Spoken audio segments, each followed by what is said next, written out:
Alors, bienvenue à la web émission de l'école Marcel Mallette, la joute EMM. Cette émission présente des élèves de 5e secondaire qui débattent sur des sujets d'actualité. Aujourd'hui, nous vous présentons la finale de ces débats. C'est vous qui écoutez cette émission qui devez déterminer le gagnant de ce débat que vous allez écouter dans quelques instants. Celui-ci sera déclaré le meilleur débatteur de l'école. Et lors de la fête de l'école, nous vous dévoilerons le gagnant que vous aurez déterminé. Alors, je vous les présente immédiatement. Il y a, premier débatteur, Antoine Gay, 5e secondaire, évidemment, sont tous de 5e secondaire, tous de 5e secondaire. Étienne Dufour. Bonjour. Et Philippe-Antoine Bilodeau.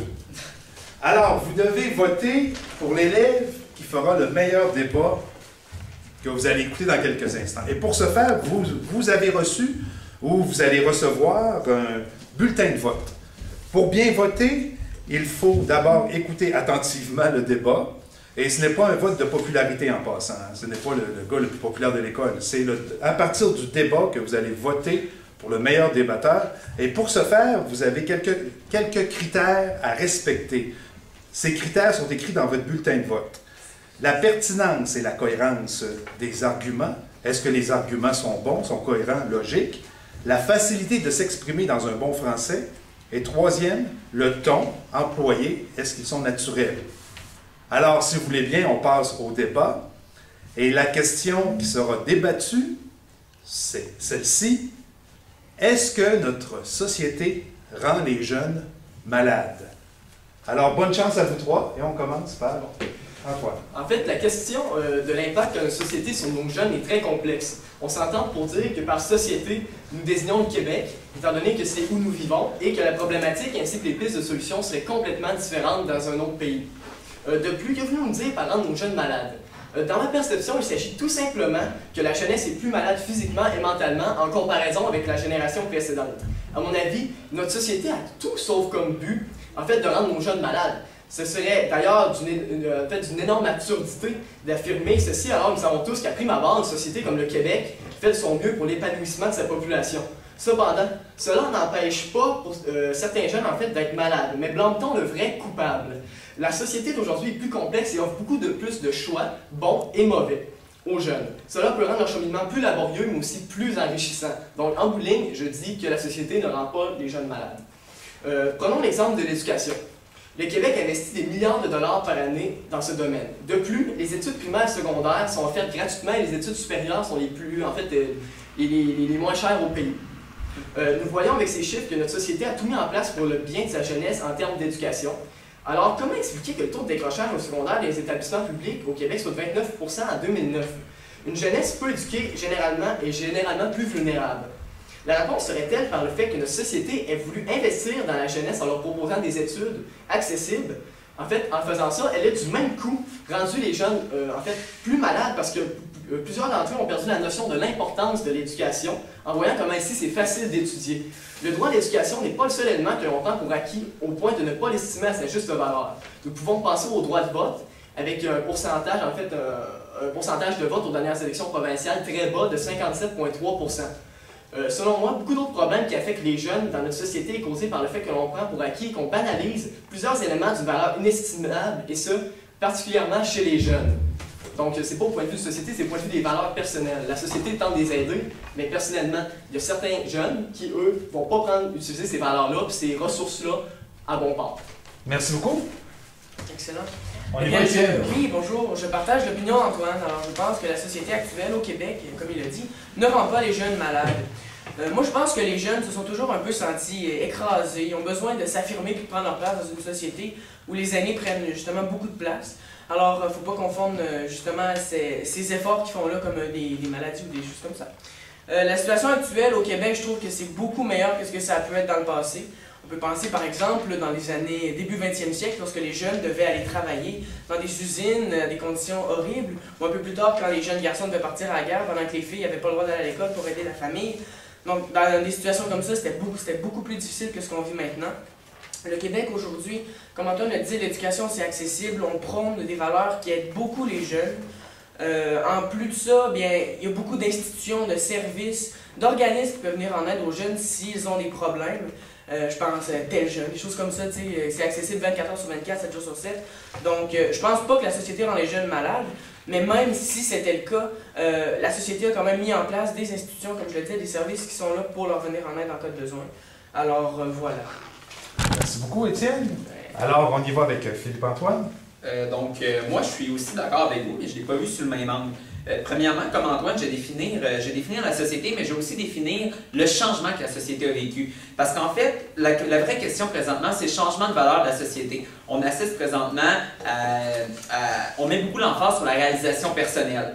Certaines personnes peuvent parler d'égoïsme, d'individualisme, pardon. Mais en fait, c'est ça. La société, présentement, est rendue à un point où les gens veulent se réaliser et veulent s'épanouir. Par contre, je ne crois pas que cette société rend les jeunes plus malades qu'ils ne l'étaient avant. Avec un monde en constant changement, c'est normal que les priorités changent. Et la réalisation personnelle qui est prônée par notre société, ça ne rend pas les jeunes malades. La preuve, ils sont engagés comme jamais. La manifestation étudiante, à notre grand malheur à tous, est un parfait exemple d'à quel point les jeunes sont impliqués.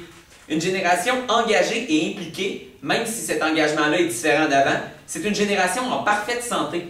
Si on regarde aussi les taux si on regarde l'engagement aussi à un autre niveau, parce qu'en fait, les gens peuvent parler d'une société, des jeunes qui ne sont pas en santé, en regardant l'engagement politique. Bon, comme l'a dit, je ne sais plus c'est lequel, c'est Antoine ou Étienne, mais le taux de vote présentement, moi c'est Antoine qui l'a dit, le taux de vote présentement des jeunes est à un niveau critiquement bas. Donc, ça veut dire que les jeunes s'impliquent différemment maintenant par rapport à avant. Les jeunes ils vont s'impliquer dans les choses qui leur tiennent à cœur et ils ne font plus confiance à la politique. Mais ça ne veut pas dire pour autant qu'ils sont individualistes. Il ne faut pas confondre épanouissement et égoïsme. Ici, les jeunes veulent s'épanouir, mais ils ne sont pas égoïstes pour autant. Merci beaucoup. Oui, vas-y, Antoine. Je vais continuer un peu sur ma tête. Qu'est-ce que Philippe-Antoine dit, c'est très vrai, c'est que l'enjeu de la société a complètement changé. Aujourd'hui, les choix sont beaucoup plus variés. Donc, il y a plus de bons choix comme il y a plus de mauvais choix. Ça peut porter soit négativement ou positivement. Mais de quoi que je voudrais parler à propos de ça? On blâme souvent la société. Mais la société donne des outils pour se développer soi-même. Commencer à blâmer la société. Est-ce que c'est un peu absurde?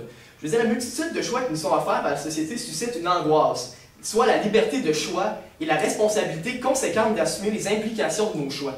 Blâmer la société, c'est un manque d'authenticité, ce que Sartre appelait la mauvaise foi. Les circonstances extérieures peuvent limiter les individus, mais ne peuvent les contraindre ou les forcer, en fait, à prendre une décision donnée. Un individu se convainc qu'il est contraint d'agir d'une telle manière par les circonstances externes afin d'échapper à l'angoisse de la liberté. On peut échapper à la responsabilité puisque chaque tentative de se départir de notre liberté est en soi une démonstration de choix. Bref, c'est à chacun de faire ses choix, bons ou mauvais, et de ne pas placer la responsabilité de nos échecs et de nos problèmes en dehors de notre contrôle. Qu'est-ce que je veux dire par là? C'est une telle attitude est inutile parce qu'elle ne permet pas de résoudre le problème qui se présente, mais tout simplement de l'éviter ou de le nier. En fait, les deux grandes facultés de l'humain sont les facultés de comprendre et de choisir. On blâme la société alors qu'au contraire, elle tente d'aider les jeunes dans tous les aspects et qu'en bout de ligne, c'est ces mêmes jeunes sensibilisés à plusieurs causes qui effectueront ces choix pour ensuite mettre la faute sur le collectif. On se doit de reconnaître que la société peut présenter des éléments négatifs et je suis le premier à l'affirmer, comme dans mon premier argument aussi que je parlais du taux de décrochage qui peut être élevé.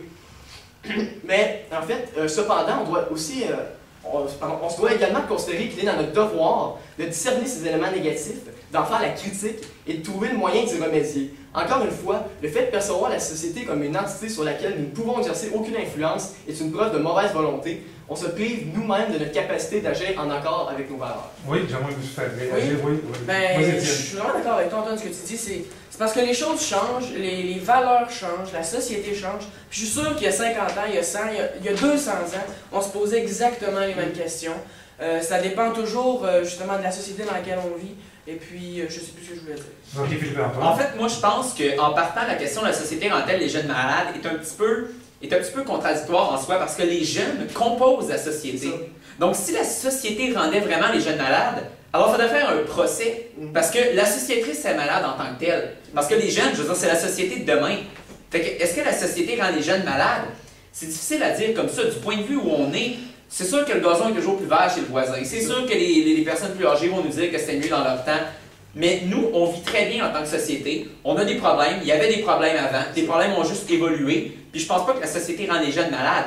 Au contraire, je dirais même qu'avant, la société était pliée un peu sur plusieurs dogmes. On parle par exemple de l'Église, qui avait beaucoup d'influence, qui avait un cadre très strict à suivre dans les années auparavant. Oui. Non, c'est juste après qu'on se ton point, je ne veux pas te couper du tout. Mais justement, présentement, on assiste à une plus grande liberté d'agir, liberté de penser. Donc, je trouve ça complètement aberrant de penser que la société pourrait être plus malade qu'avant ou que les jeunes pourraient être malades. Pour rajouter à ce que Philippe-Antoine dit, c'est exactement vrai, on a plus de liberté aujourd'hui. Puis ça, les gens, il faut qu'ils comprennent que le fait qu'on ait des libertés, ça implique qu'il va y avoir des débordements. On ne peut pas penser avoir une liberté sans que... Parce que, en fait, avoir la liberté, ça implique qu'on a une liberté de choix, des bons et des mauvais choix. Puis le jugement humain, l'humain n'est pas parfait. À un moment donné, il va faire des mauvais choix. Donc c'est sûr qu'avoir de la liberté dans notre société, ça implique qu'il va y avoir des débordements. Je veux dire que ça soit, des personnes qui vont décrocher et tout. On ne pourrait pas penser qu'il n'y aura aucun décrocheur au Québec, aucun suicide et tout. Donc, si on voudrait éliminer ça, premièrement, c'est un but qui est irréaliste. Avoir la liberté, ça implique avoir des débordements. Puis si on voudrait avoir aucunement de ça, ce serait un état policier où c'est qu'il y a une police à chaque coin de rue pour vérifier que tout le monde ferait, des choses qui seraient... pour vérifier que tout le monde agirait d'une manière parfaite et pardon. Mais c'est ça, la perfection n'est pas de ce monde. C'est ça. Étienne, tu veux... Non, ben c'est ça, la perfection n'est pas de ce monde, je pense comme Antoine. On vit pas dans une société où tout est fermé, où il y a un policier à chaque coin de rue, comme tu dis. Donc c'est sûr qu'il y a des débordements, c'est sûr qu'il y a des erreurs, c'est sûr qu'il y a des choix qui sont pas bien faits, mais reste que... c'est ça. Moi, je pense que les débordements, il y en a toujours eu. Parce que si on regarde, c'est juste que c'est géré différemment de nos jours. Si je reprends mon exemple de l'Église, à l'époque, si on recule il y a à peu près une trentaine d'années au Québec, les gens avaient toujours une espèce de barrière, une barrière morale. Puis l'Église, c'était vraiment une grosse barrière morale. Donc les femmes devaient faire des enfants, les hommes devaient travailler, les femmes devaient rester pour s'occuper des enfants. Il y avait un gros dogme, comme je disais. Donc il y avait une grosse structure que les gens devaient suivre. Puis ces abus-là, ils étaient contrôlés justement par l'Église. Donc, l'Église interdisait la contraception. Il y avait beaucoup de choses qui étaient contrôlées par l'Église. Puis de nos jours, en fait, c'est qu'il n'y en a plus, ce contrôle-là. Ce contrôle-là, il faut qu'il vienne de toi-même. C'est tes propres valeurs morales. Puis dans ce sens-là, c'est pour ça que maintenant, il y a des abus. Puis les abus ne sont pas gérés de la même façon qu'ils l'étaient dans la société d'autrefois, je dirais. Je voudrais peut-être aborder un autre point, si c'est possible. Oui, vas-y. En fait, c'est lorsqu'on blâme la société pour différents problèmes, ça me laisse généralement perplexe de voir qu'on s'attaque toujours aux symptômes, mais jamais aux causes. Jamais, c'est un peu parlé, mais c'est généralement.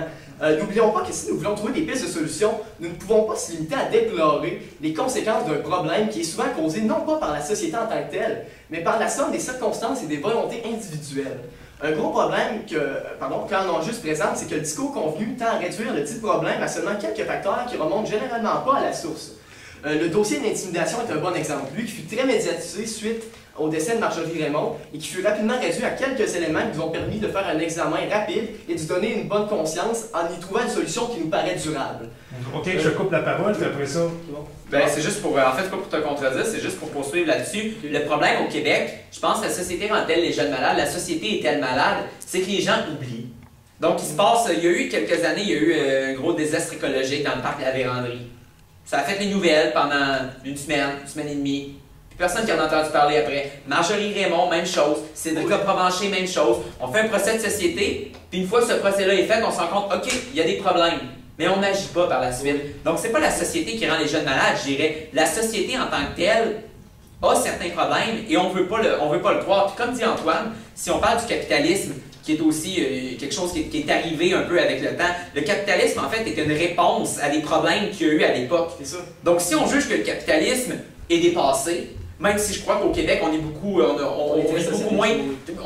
plus socialiste qu'aux États-Unis, où les gens doivent payer leurs frais de santé, tout ça, on est une société avec beaucoup plus de justice sociale. Mais si on croit que le capitalisme n'est plus la solution, alors trouvons une autre forme pour être la solution. Et c'est certain que cette nouvelle forme de société-là va devenir un problème éventuellement, et elle va être dépassée. C'est malheureusement l'évolution de la société. C'est comme ça. Je vais être obligé de vous arrêter parce que c'est... Et là, ce qu'on va faire, c'est que vous allez simplement dire un dernier mot, OK? Un dernier 15 secondes. 15 secondes. Oui, après le dernier. Alors, résumez un petit peu, là. OK? Alors, vous terminez en disant, là... alors, on commence par toi, Antoine. Des pistes de solutions. Je pense qu'encore là, moi, mon argument, c'est de dire que la société en tant que telle, on doit souvent attendre de sensibiliser les jeunes, attendre de donner des clés, des outils pour que les jeunes puissent s'épanouir, puissent s'enrichir. là, c'est au tour du jeune de faire, comme je disais, le bon choix, le mauvais choix. Comment on pourrait régler ce problème-là? À mon avis, c'est vraiment de dire, est-ce qu'on cible le vrai coupable? Moi, c'est pas la société, c'est au point de vue des jeunes, comment les conscientiser encore plus à prendre les clés que la société, au contraire, les donne. Tu sais, je veux dire, l'éducation qui coûte pas cher et tout. Est-ce que c'est par de la conscientisation? Je veux dire, plus conscientiser, on fait déjà beaucoup de sensibilisation. Dans cette Malais, il y a des posters partout pour l'intimidation, les MTS, c'est de la niaiseux, mais ça, c'est un problème aussi. Je veux dire, je veux pas qu'on le veuille ou non. Il faut discuter ces sujets-là. La jeunesse, c'est un sujet qui est chaud, puis on le voit en ce moment avec la hausse des frais de scolarité. C'est un sujet qui est très chaud, puis je pense que justement, il ne faut pas s'en arrêter là. En fait, les pistes de solutions, souvent, ça passe par la discussion, puis l'humain a cette faculté-là de réfléchir puis d'agir quand il veut. Donc, je pense que c'est par là que ça va. Étienne. Moi, c'est ça, je pense comme Antoine, je pense que les solutions sont déjà là, les institutions nécessaires au bon fonctionnement sont déjà mises en place. Ce qu'il faut, c'est que les jeunes tendent la main à ces possibilités-là, qu'ils les saisissent, ces chances-là, puis qu'ils se prennent en main eux-mêmes, parce que la société fait déjà sa part, selon moi. Et puis, je tiens à dire aussi que c'est une question qui est importante, qui est intéressante, mais comme je disais tantôt, je pense que c'est une question qui s'est toujours posée puis qui va toujours se poser.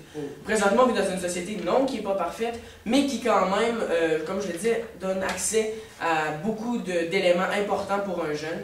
Alors, c'est pas parfait, ça ne sera jamais, mais je pense qu'il y a déjà une belle amélioration qui a été faite. Tu sais, juste à rajouter tout. Non, juste pour poursuivre sur ce que vous avez dit, en fait, effectivement, la société n'est pas parfaite, mais moi, je pense que, comme je l'ai précisé tantôt, il y a une justice sociale au Québec qui est présente, il y a des institutions qui sont là, les pauvres, les jeunes, l'éducation qui coûte presque rien comparé à ailleurs. Donc moi, je pense que les jeunes ne sont pas malades et que les pistes de solutions, comme l'ont dit mes deux collègues, c'est vraiment en fait de se conscientiser et de nous-mêmes faire les choix moraux qui s'impliquent, les choix éthiques qui s'impliquent, vu qu'il n'y a plus personne maintenant pour nous dire quel choix faire.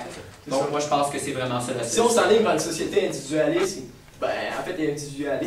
il faut qu'on prenne conscience que si on est individualiste, c'est à chacun de prendre les clés de la société. Voilà. Qu'on devienne indépendant. Exactement. Voilà. Alors, merci. Alors, merci à vous trois. Alors, c'est à vous de voter maintenant pour savoir qui est le meilleur débatteur des trois. Alors, merci beaucoup.